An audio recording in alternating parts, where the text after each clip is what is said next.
शेषनाग का खजाना कॉमिक्स में आपके स्वागत है। बहुत खोजा, सर्च किया तो फिर जाकर के ये कॉमिक्स मिला राम रहीम का। वैसे भी राम रहीम की हर एक कॉमिक्स मैं कोशिश करता हूँ कि आप लोगों तक ज़रूर पहुँचे, आप उसे ज़रूर एंजॉय करें। पूरे सेट के साथ एक जियोमेट्री बॉक्स मुफ्त है। ये सब पढ़ कर के उस टाइम बहुत मज़ा आता था।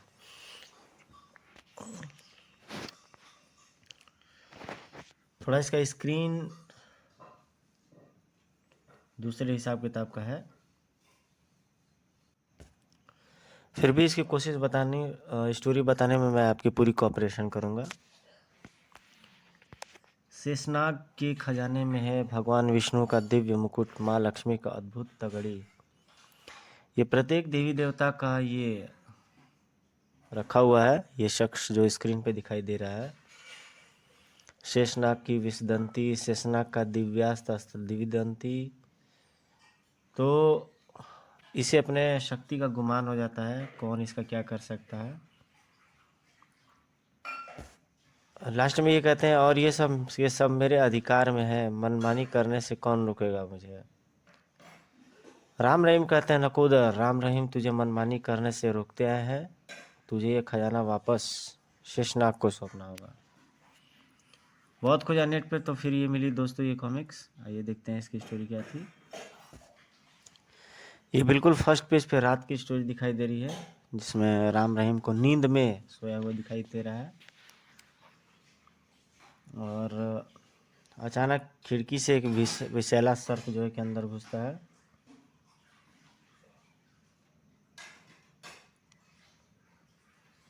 यहाँ पे रहीम के बिस्तर पर ये सांप शायद उसे काटने जाता है। एक झटके के साथ रिवॉल्वर निकालकर राम ने कई फायर नाक पर झोंक मारे।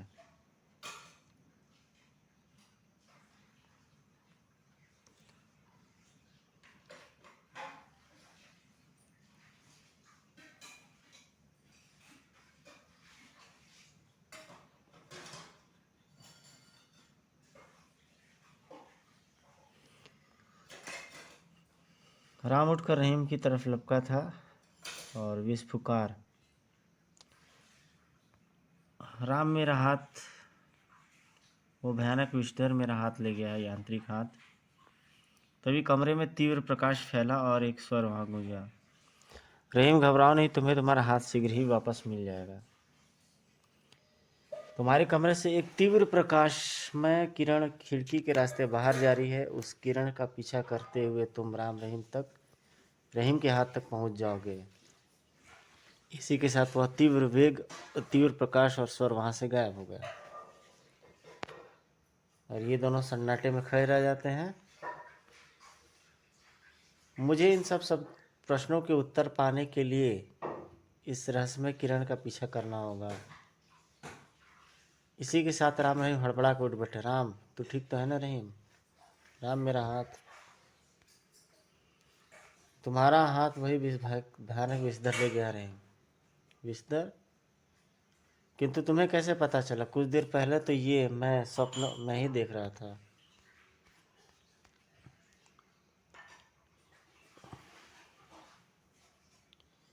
इसका अर्थ हुआ कि वह स्वप्न एक ही समय में हम दोनों ही देख रहे थे। सहसा रहीम उछल पड़ा, बोल उठा, राम वो देखो, वो वही प्रकाशमय किरण जिसके विषय में उस अदृश्य आवाज ने हमें बताया था। तो दोनों उस आवाज के बारे में, उस प्रकाश के बारे में बात करते हुए राम रहीम,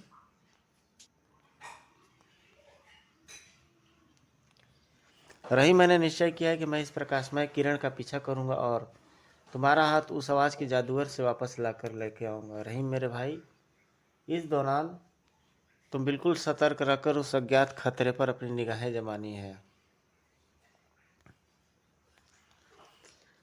राम ने रहीम से विदा ली। जल्दी ही मिलेंगे राम।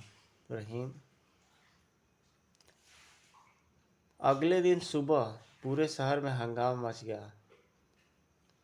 युवती के चेहरे पर आश्चर्य का भाव मंडराने लगा। ये तो सड़क पर दलदल कोई भौर बना हुआ है। अकस्मात ही रुक गई।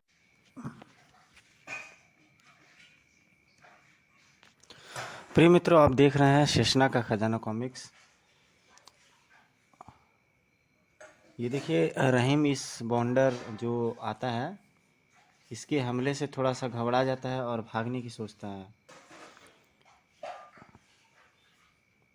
रहीम के हाथ में ढाल की तरह मुड़ा हुआ बिजली का वह खंभा आ गया। विद्युत विभाग वालों का वह खंभा सही समय पर हाथ लग गया। आह!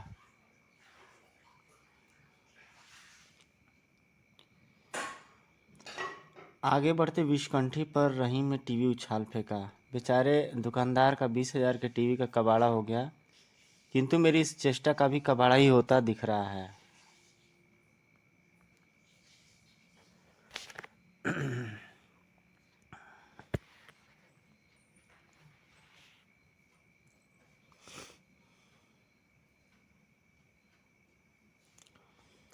अचानक रहीम को एक मोटे पाइप के साथ दिखाई पड़ा, वैक्यूम क्लीनर टाइप का।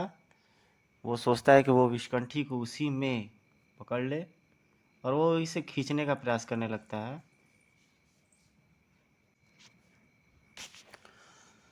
ये क्या, मेरा हाथ उस लड़के के हाथ में खींचे, यंत्र तो हमें यंत्र की ओर खींच रहा है। होठों पर विजय मुस्कान लिए रहीम बाहर निकला और वो फ़ोन करने लगता है। ये समाचार पूरे शहर में आग की तरह फैल जाता है।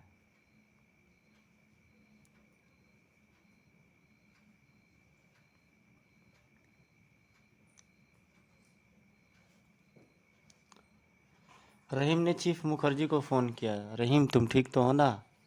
हाँ, किंतु आज मेरे ठीक होने में आज मनोज इलेक्ट्रॉनिक्स का बहुत बड़ा हाथ है। फिर सीक्रेट सर्विस के हेडक्वार्टर में अब रहीम ने स्वप्न और राम के विषय में बताया तो वो बड़ा विचित्र किस्सा है। मैं अभी तक समझ नहीं पा रहा कि विषकंठी जैसे प्राणी का कोई संबंध हमारे स्वप्न से है या नहीं, और अगर नहीं है फिर विषकंठी शहर में है कहाँ से और क्यों आया। रहीम चीफ से भेंट करने के बाद हेडक्वार्टर से बाहर निकला। न जाने राम उस प्रकाश में किरण का पीछा करता हुआ कहाँ पहुंचा होगा। राम प्रकाश में किरण का पीछा करता हुआ शहर के बाहर बने इस अरण्य में आ पहुंचा था। अरण्य वन को कहते हैं। राम उस खोखले वृक्ष में समा गया। अचानक राम के मुंह से एक तेज चीख निकल गई और वृक्ष का तना बेहद चिकना होने के कारण वो फिसलता चला जाता है अंदर।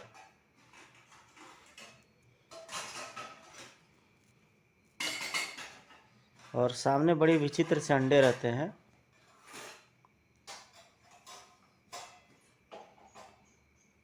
राम के सिर पर एक झटका लगता है जिसकी वो वजह से वो नीचे गिर पड़ता है। पप्पू के पास पहुंचने वाला भगवान को ही याद करता है। पप्पू पप्पू पप्पू। हैरान खड़े राम पर पप्पू ने फौरन आक्रमण कर दिया।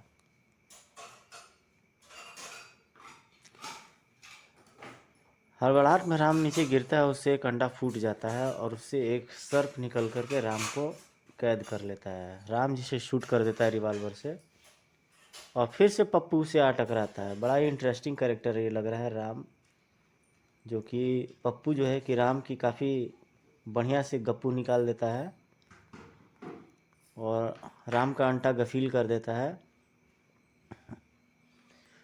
तभी राम को उसका रिवॉल्वर दिखाई पड़ता है।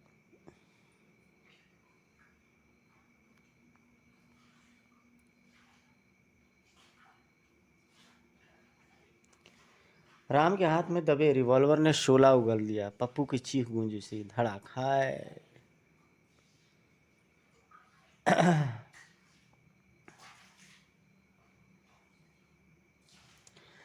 राम को जकड़े हुए पप्पू की कुंडली ढीली पड़ने लगी। उफ, इसने तो मेरे छक्के ही छुड़ा दिए थे। मुझे इस गुफा में ही आगे बढ़ना होगा क्योंकि यहाँ से आगे बढ़ने का कोई दूसरा रास्ता नहीं दिखाई पड़ रहा। आगे बढ़ता राम सहसा चौंक कर रुक गया। खतरा! एकाएक गुफा में गर्मी क्यों बढ़ने लगी है? जहाँ गर्मी बढ़ने लगे समझो वहाँ नाग गर्मा आ पहुँचा। और नाग गर्मा ने आकर के सही में गर्मी दिखा दी राम को। हा हा हा हा हा। ये आग का गोला जब तेरे ऊपर से गुजर जाएगा तो तेरी राख का भी पता नहीं चलेगा। रिकुदास भैया, ये स्पेशल कमेंट आपके लिए।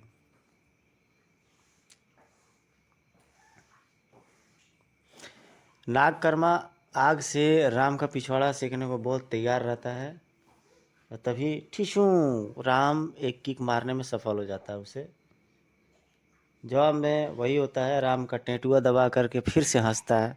हंसते काफ़ी है राक्षस। कॉमिक्स में मैंने ये चीज़ नोटिस किया, आपने नोटिस किया इसको? हा हा हा हा। बस फिर क्या था, देसी टेक्निक उठाते हुए राम ने दे चप्पल मारा उसके मुंह पर, 2-3 चप्पल दिए। उफ, चीख भी नहीं सका बेचारा। और राम उसे जहन्नुम की सैर कराता है।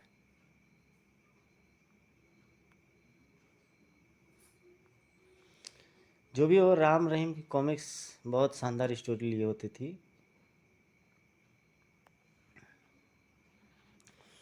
राम, नागलोक में तुम्हारा स्वागत है।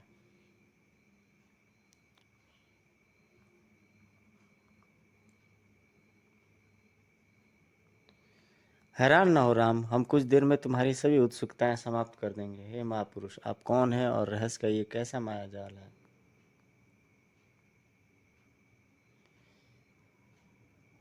वो महानुभाव उसे परिचय बताते हैं और बताते हैं कि ये उसकी परीक्षा चल रही थी राम की।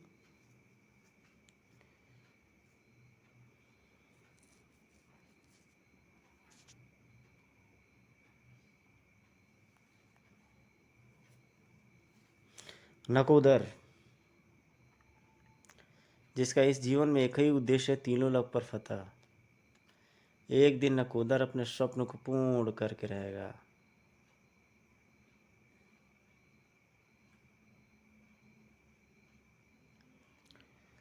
अपने इस महान उद्देश्य को पूर्ण करने के लिए नकोदर ने शैतान की कठोर तपस्या की। शैतान का सिंहासन हिला देने में आखिर वह कामयाब हुआ। शैतान प्रसन्न हुए। वत्स नकोदर, इच्छित वर मांगो।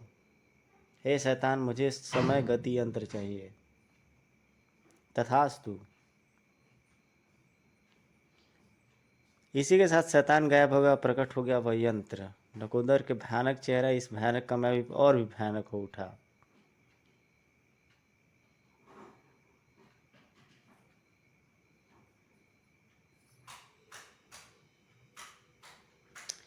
नकोदर शेषनाग के खजाने को प्राप्त करने के बारे में सोचने लगता है और नागलोक पर आक्रमण भी कर देता है।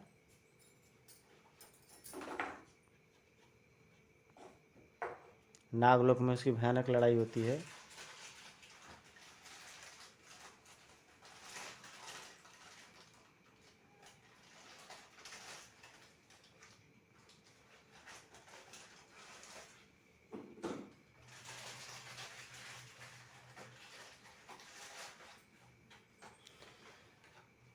समस्त देवी देवताओं के शस्त्र वो चोरी कर लेता है, इसलिए वासुकी भी उसके सामने कमजोर पड़ते हैं।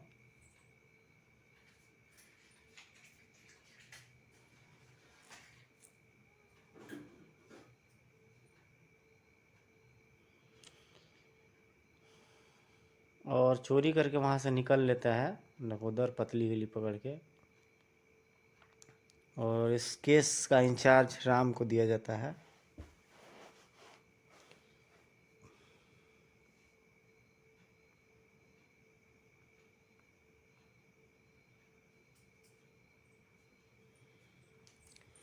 राम, नागपंचमी की पूजा 1 सप्ताह पश्चात समाप्त होगी, यानी तुम्हारे पास नकोदर की खोज करने का समय है केवल 7 दिन। ओह, तब आप मुझे शीघ्र ही नागलोक से जाने की आज्ञा दें नागराज वासुकी। अवश्य, किंतु तुम्हारे प्रस्थान से पूर्व मैं तुम्हें कुछ देना चाहता हूँ राम।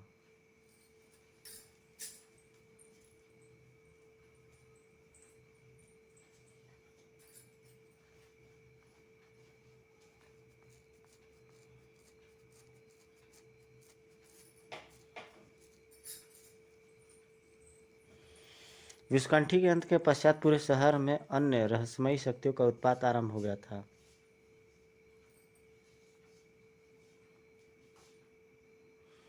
कुछ ही देर में सड़कों पर कंकाल के ढेर लग गए।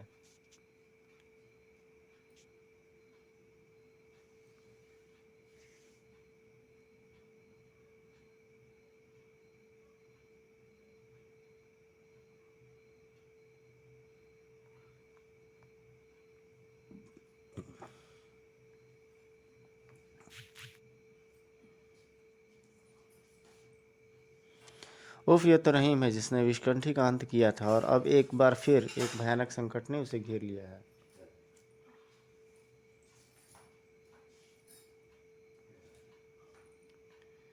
उससे लड़ाई झगड़ा में रहीम फंस जाता है और वो पेट्रोल टैंक उस पर छिड़क देता है, उस पौधे पर, जिससे कि वो पौधे को जलाने में सक्षम हो जाता है।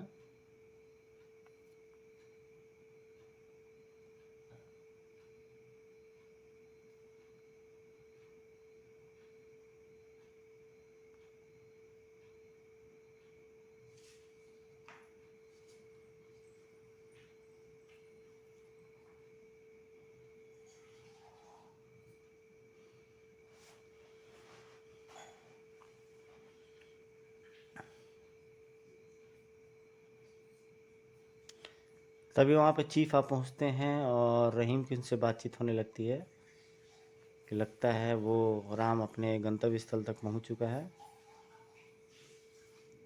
और इधर शहर भर में शैतानों की शैतानियाँ जारी रहती हैं।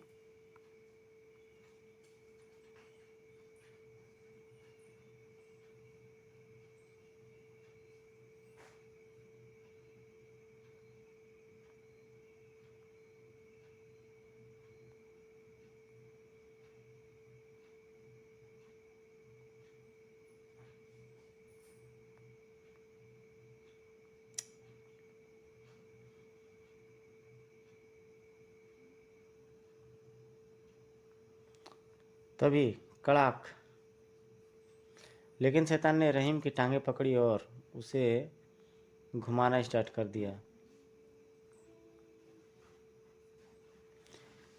और उसे जा मारता है। उसी क्षण नकोदर प्रकट होता है। नकोदर अपनी शक्ति से इस धरती को हिला कर रख देगा।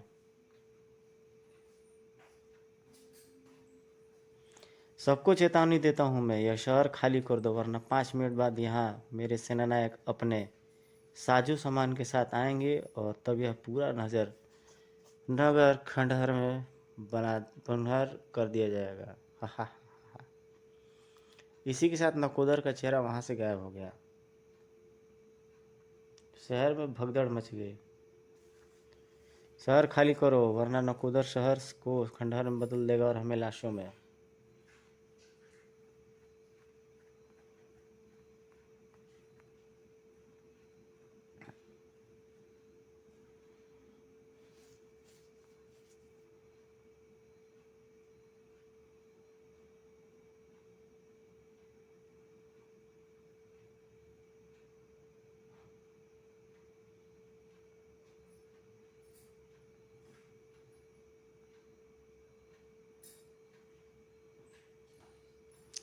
हा हा हा हा। सम्राट नकोदर की जय।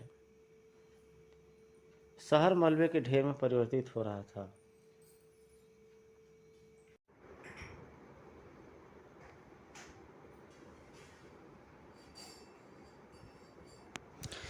तो मित्रों, कल मैं इसकी स्टोरी थोड़ा सा अपलोड कर दिया था और आज फिर मैं इसका थोड़ा सा स्टोरी लेके चलता हूँ। नागलोक में जब राम पहुँचता है तो वहाँ का खजाना देख के हैरान रह जाता है। वहाँ के राजा वासुकी से मिलता है और वासुकी उसे कुछ दिखाते हैं। नकोदर नाम के एक दैत्य के बारे में बताते हैं जो समय के अनुसार चलने वाला एक यान किसी देवता से मांग लेता है।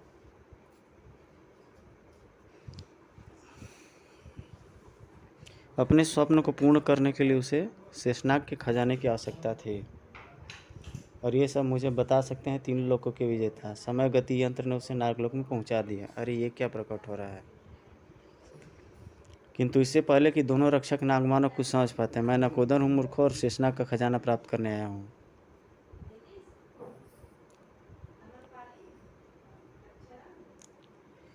मरते मरते वह नकोदर के लिए संकट उत्पन्न कर गया। अब मुझे जल्दी से शेषनाग के खजाने पर अपना अधिकार कर लेना चाहिए, पर मुझे इनसे क्या भय। अब मेरे पास है शेषनाग का दिव्यास्त्र दिव्यदन थी और नागलोक का सेनापति विषाक्त, शेषनाग के खजाने पर कोई संकट आ पड़ा है, जल्दी आओ मेरे साथ। वह रहा शेषनाग के खजाने का चोर, मार डालो उसे। इंद्र के वज्र का पहाड़, समाचार नागराज वासुकी तक जा पहुंचा। और नहीं, नकोदर को रोकना होगा, अन्यथा शेषनाग प्रलय ढा देगा। अलविदा नागराज वासुकी। अब मुझे पता करना होगा कि मैं पृथ्वी पर कौन से देश में और किस शहर में आ पहुंचा हूँ। तब मैं प्राप्त करूंगा पृथ्वी के अत्याधुनिक शस्त्रास्त्र। और इसी के साथ नागराज वासुकी के तिलिस्मी दर्पण पे उभर रहे दृश्य गायब हो गया। और राम, देखा तुमने? अब तो तुम समझ गए होगे कि पृथ्वी पर कितना बड़ा खतरा अपना फन फैला रहा है। हाँ, नकोदर के रूप में तीनों लोगों पर ही खतरा मंडरा रहा है नागराज वासुकी। नागराज के नियमों से बंधे होने के कारण नागलोक के किसी भी नागरिक को 1 माह तक चलने वाली नागपंचमी पूजा के दिनों में नागलोक से बाहर जाने की अनुमति प्राप्त नहीं है। राम, फिर अगर हमने पृथ्वी पर जाकर उस शैतान की ओर बढ़ने की चेष्टा की तो समय गति यंत्र में बैठकर भविष्य में और आगे निकल जाएगा। और मैंने तुम्हें यहाँ इसलिए बुलाया है क्योंकि आज पृथ्वी पर मानवता के रक्षकों में राम रहीम का नाम सर्वाधिक ऊंचाइयों पर है। बोलो राम, क्या है? तुम काम करने के लिए तैयार हो? मैं शेषनाग का खजाना आप तक अवश्य पहुँचाऊँगा नागराज वासुकी, चाहे उसके लिए मेरी जान ही क्यों न चली जाए। राम, नागपंचमी की पूजा 1 सप्ताह पश्चात समाप्त होगी, यानी तुम्हारे पास नकोदर की खोज करने के लिए है केवल 7 दिन का समय। और ये एक अजय एक शक्ति देते हैं और राम को एक खंजर भी देते हैं जो कि नकोदर से लड़ने में उसका सहायता प्रदान करे। इधर विषदंती के अंत के पश्चात पूरे शहर में अन्य रहस्यमयी शक्तियों का उत्पात आरंभ हो गया था। कुछ ही देर में सड़कों पर कंकालों के ढेर लग गए थे। जमीन फाड़ कर निकली इस बेल ने शहर की गश्त पर निकले रहीम की राह रोक ली। ओह, वह क्या! ओह! रहीम ने फुल एक्सीलेटर घुमा दिया।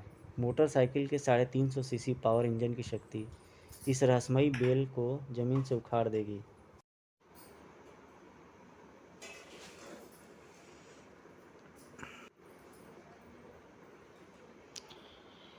रहीम की बदकिस्मती की कई लोगों को देखते देखते उस लंबी मजबूत बल ने रहीम को दबोच लिया।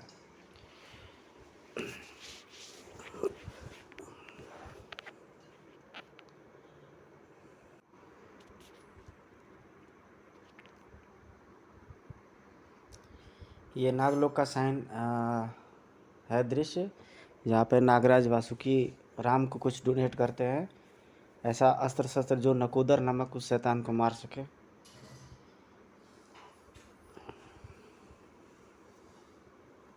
उसे एक अंगूठी देते हैं और एक खंजर।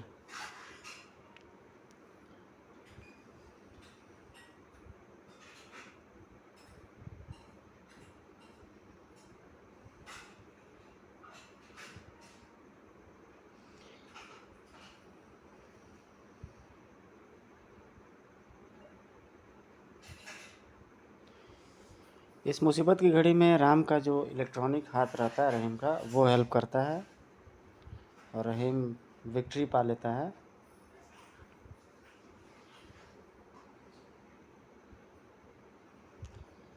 चीफ, इन सब रहस्यमय खूनी घटनाओं के पीछे कौन सी शैतानी ताकत काम कर रही है? एक बार मुझे यह पता चल जाए तब मैं उस शैतानी ताकत को उसकी नानी याद दिला दूंगा।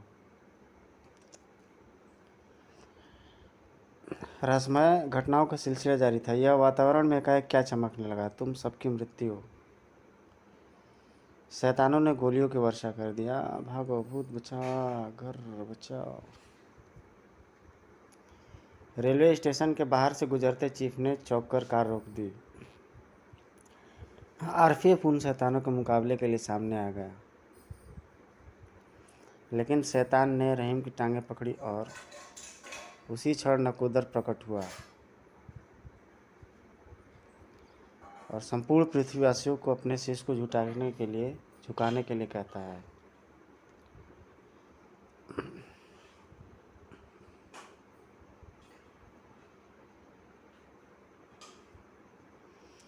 पिछले दिनों शहर में घटी रहस्यमय घटनाओं को मद्देनजर रखते हुए नकोदर के स्वागत का शहर की पुलिस ने अपनी ओर से पूरा इंतजाम किया था। न जाने नकोदर के सेनानायक किस ओर से शहर में प्रवेश करेंगे और किस रूप में। तभी हवा में पता नहीं क्या एक प्रकट होने लगता है।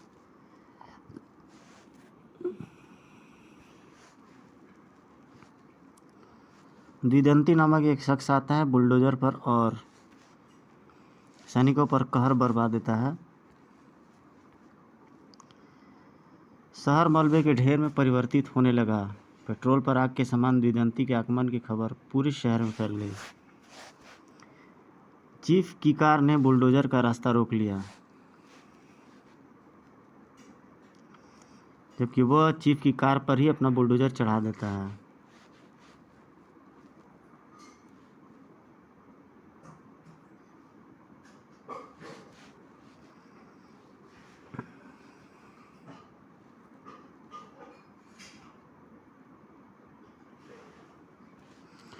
इधर शैडो पावर के रूप में बदल करके शायद राम आ जाता है बहुत जल्द।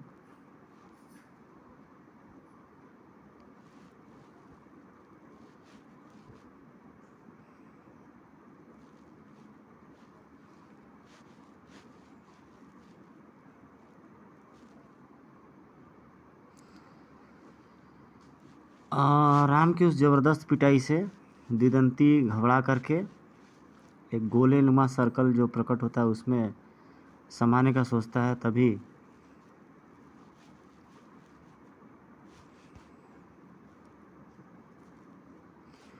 रहीम और राम दोनों पहुंच जाते हैं वहीं पे और अब तुम द्विदंती नामक इस शस्त्र में समा जाओ। द्विदंती शेषनाग के दिव्यास्त्र द्विदंती में समा जाता है। रहीम क्रोध से चीख पड़ा, ओह, तो तू है वह दुष्ट जिसने अपनी रहस्यमयी शक्तियों से हमारे देश की धरती पर आतंक फैला रखा है। हा हा हा हा हा। रहीम, मेरे सेनानायकों को कई बार मात देकर तुमने अप्रत्यक्ष रूप से मुझे कई बार मात दी है।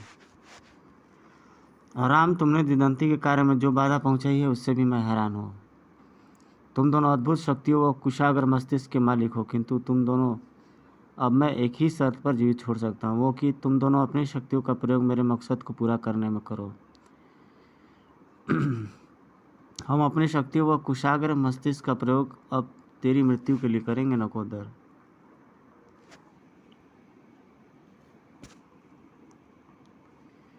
राम रहीम के शस्त्रों को नकोदर ने बीच राह में भस्म कर दिया। ये शेषनाग का दिव्यास्त्र द्विदंती है राम रहीम, जो तुम्हारे किसी भी शस्त्र को मुझ तक नहीं पहुंचने देगा।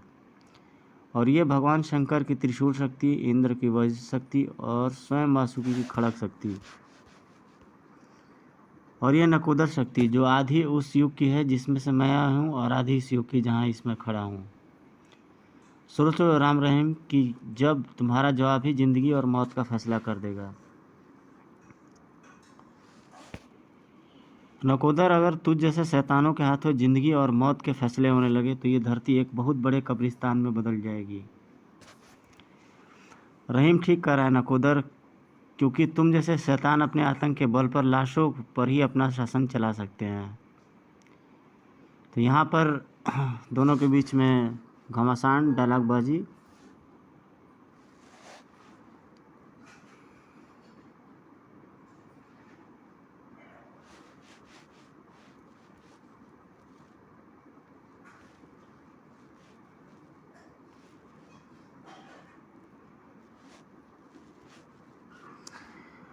आज से करीब 25-30 साल पहले ये कॉमिक्स आई थी और देख सकते हैं आप इसकी बेहतरीन स्टोरी।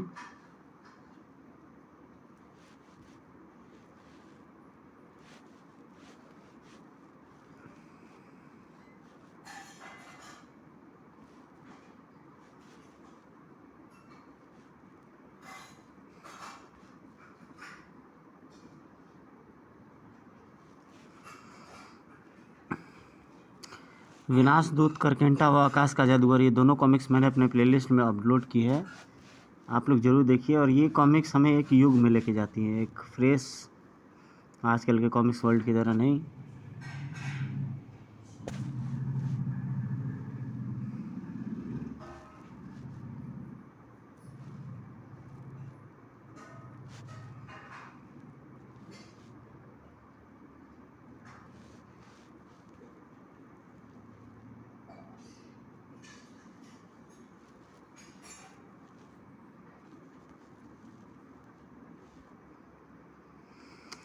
फिर नागलोक में नकोदर को बेहोश करके वो लोग पहुंच जाते हैं। नागरा वासुकी, शेषनाग का खजाना और आपका अपराधी इस समय गति यंत्र के भीतर मौजूद है। ओह, राम रहीम, तुम ठीक समय पर शेषनाग का खजाना लेकर लौटे, अन्यथा पृथ्वी को शेषनाग के कहर से गुजरना पड़ता है।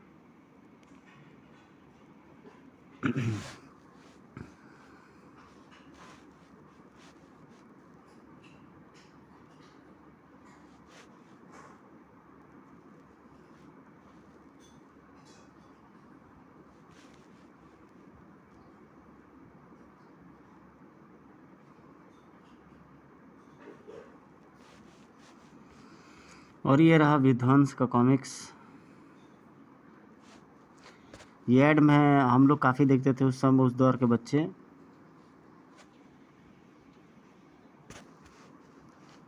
विध्वंस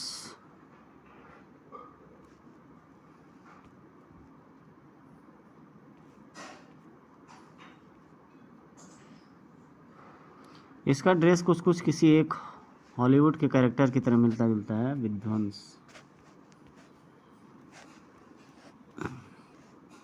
ये रहा इसका फ्रंट कवर। बेहतरीन कॉमिक्स, शेषनाग का खजाना, मज़ा आ गया एक्सप्लेन करके,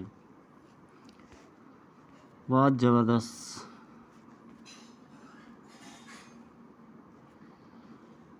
तो गाइज आप मुझसे PDF वगैरह भी ले सकते हो।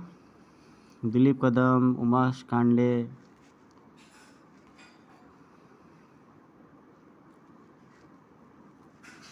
शानदार कहानी और पिक्चराइजेशन भी काफ़ी शानदार। ये शुरू का सीन है जब राम रहीम सोए रहते हैं, इन्हें सपना आता है।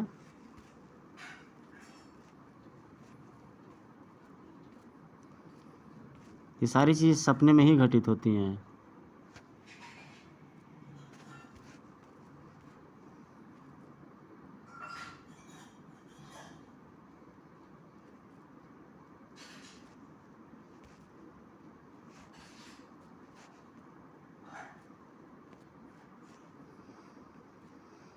ये देखिए कितना शानदार विलेन, जो आज से कितने दिन पहले था।